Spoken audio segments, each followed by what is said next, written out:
nika ngati support vaimbi vedu titenge ma OGs. Munhu ukazitarisa ipapo kana ndikazitarisa unonetsa. Mburi yeZimbabwe kuno vari kutibata vese mudango zote tiri pajerongo huchi pasina nyuchi. Sondo rega rega tinokuinzirai muimbi kubva paZimbabwe kana kuti kwese kwese kwatinenge tangobatira ari muimbi weZimbabwe anorova ngoma dzeZimbabwe. Saka mukati mezuva ranhasi ndiri paChitaoni pamusha mukuru kana pagomba pandiri kutaurana mugoma Norman Tapambwa vanofamba nechikwata Zenya Express. Big up to Mono Mukundu. Ndoziva kuti Mono ana studio yake inonzi Monolio Studios muHatfield umu na Big Dada Elias Musakwa zvakare nekuti muri kungonzwa umare huri pana mukoma Norman Tapambwa apa. Dai pamwe varume vava vasiri vakaita identify talent pamwe mukoma Norman pamwe vasiri pavarapa. Regai titende Mwari nekuti vanosumudza marumbe kubva muruva. Mukoma Norman mungari kutibatisa here kuti pamunenge muri free zvenyu makasununguka hamusi mustudio hamusi kufunga zvemagitare munenge muri kupinda neipi zvenyu? Nguva yangu zhinji kana ndisiri pabasa ndinenge yangu ndichifara ndichiona mhuri yangu tichiona movies Christian movies kazhinji kacho nekutamba netuvana twangu. Ndiri munhu ane mhuri yake. So far ndine vana 3. Taona She ndiyo kutanga, kumva kwaya nokutenda, kumva kwaya nenyasha. Nemdzimai wangu anonzi Rugare Tapambwa. Kazhinji mhuri inotodawo nguva. Saka ndosaka ndakaimba imwe song yekuti mukadzi mupewo nguva. Ungaenda kubasa, ungaenda kupi, unganoita zvipi nezvipi, asi ziva kuti une imwe nguva yawakaspare kuti ive special time nemhuri yako. Zvinhu zvakakosha izvozvo. Nekuendawo kuchechi muchinamata nemhuri, zvinhu zvakakosha izvozvo. Tochiuya pakunyora mhanzi Dharanodza, mungade kutiudzawo here kuti imimi munozvipuwa sei?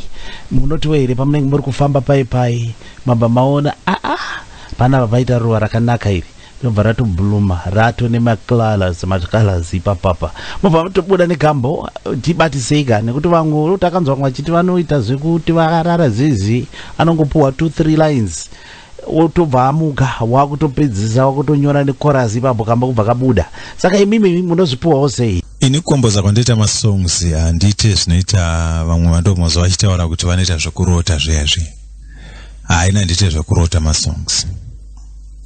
Kazhinji dzimbo dzinouya pandinenge ndichifamba paya.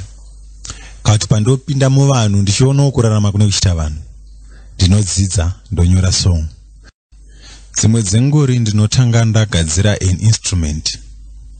Ndagadzira instrument yacho yabatana zvazviya ndozotsvaga mashoko kuti ndoisa mashoko ekuti chii. Asi dzimwe nguri ndinogona kutanga nemashoko ndozotsvaga kuti ndingaisa magitara akaita seya. Dzimwe nguri ndoichitofamba, dzimwe ndonzwa kasong kuti kamelody kachirira musoro. Saka karira musoro ndomva ndakarekoda pafoni. Ndichirekoda pafoni ndinozowana time yekuti ndinoda kuti ndite kunonzi kuexpanda, ndichiwedzera mashoko, ndichiwedzera maideas. Ndo madevelopera andinoita song yangu, ndo magadzirira ndinoita song yangu. Ndinoidevelopa, ndatanga dzimwe nguri ndatanga ndine verse 1. Ndoidevelopa ndozotsvaga kuona kuti makorasi ndingapinzisei. Rega tipinde pamuziso regondo pandoda kutora gambo kanonzi Mumbamazhe. Tinzo kuti inyaya yeiko kana wapinda Mumbamazhe unoda kuva munhu akachena here kana kuti unongoramba uchitakurana netundu unonge uchibva nato kumba kwako uchidzoka natwo? Tabirirwa inako gambo Mumbamazhe.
basi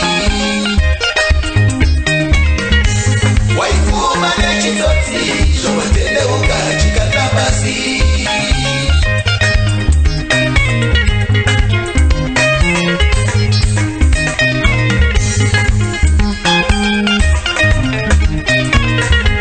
usaterera mwe wangu garama zvishande usaterera mwe wangu garama zvishande usaterera mwe wangu nyakazvisama zvishande usaterera mwe wangu nyakazvisama zvishande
mangozvidzira kavateereri gambo kanonzi mumba maze munoda kuti kana wapindamo uchisiya zvekubata-bata kana zvekunyenyenya vanhu imi warinzwa soko kubva kugambo kari kubva paalbum zizi regondo nabig dara nodza vakomana vezenya express.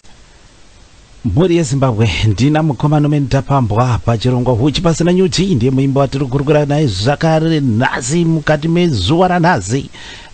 Ndiri kungonzwa kuti zviri kuita kana kuseri uku ndikuzinzwa zviri kuita. Mukomana umene mungade kutiudzawo here kuti pane zviri pamwoyo penyu here apa zvamungadewo kuitawo some music producer. Ndinoziva kuti maane experience muproducer nekurova engineering uyezve nekufamba nezvimwe zvikwata. Pakati pemwoyo wenyu apa pane here zvimwe zvamungati mungade kuitawo, beat pamwe kuda kuzosumudzawo vaimbi vari kusumuka kana kuitawo kuti mungobatsirawo community at large? Chishuwo changu ndechekuti nguva pfupi iri kuteera iyi zvinhu zviri pamwoyo pangu kuti ndivake chikoro chinodzidzisa music, ma-instruments, magitari, every type instrument, mbira, marimba, ma-keyboards, zvese, ma-saxophones, ma-trombones, ma-wind instruments. Saka ndotarisira kuti chikoro ichocho chinotora ma-generations ese, mazera ese, vadiki, vakuru, vatana vese. Saka ndinotarisira zvekuti music yangu inge yafamba pasi rese, ifambe kusvika kwese, nekuti music ndakaona kuti inoparidza. Saka music inosvika nekumwe kwatisingakwanise kusvika isusu. Kune kumwe kurikurira music yangu izvozvi kwandisati ndambosvika kwakawandisa, asi iri kutoparidza iri koko, iri kuita basa. Saka music kazhinji inini ndiri kutoitora secalling, nekuti zvandinoimba zvinoinge zvichivaka dzimhuri, zvinovaka mafamilies. Saka kazhinji kufamba kwainoita ndoziva kuti shoko riri kufamba, riri kusvika kwese kwese. Muri kungosinzira mega kana kuti mazvinzwa zvarewa namukomana umene kuti pamwoyo pawo apa kavari kufunga kuti dai vakakwanisa kuvaka musical school. Mufunge zvenyika musical school iyoyo inogona kubuda tasapota vaimbi veZimbabwe, especially pakutenga mhanzi, totenga maoriginals, toregedza kumhanyisana nedzemurodhidzi, toregedza kuita zvekuti tinodhingura vaimbi. Mwari dai akakuitirai zvakanaka mufunge neambition iri pamusoro iyi. Ameno pamwe tinenge tichingozoonawo mukufamba kweupenyu, pamwewo tinogona kuzoti mukomana umene ndine panguwo pashoma apa, dai mazowedzera pane plani yenyu iyayi yekusumudza chikoro. Kune vanenge vachida kubatsira kupera kwechirongwa, mukomana umene chati vazotipa nhamba yekuti munokwanisa kuvabata. Right, Daranodza, ndinoziva kuti basa rese mune zvipingaidzo, nzira dzine makata, dzine minzwa, rukato, zvese zvirimo imomo.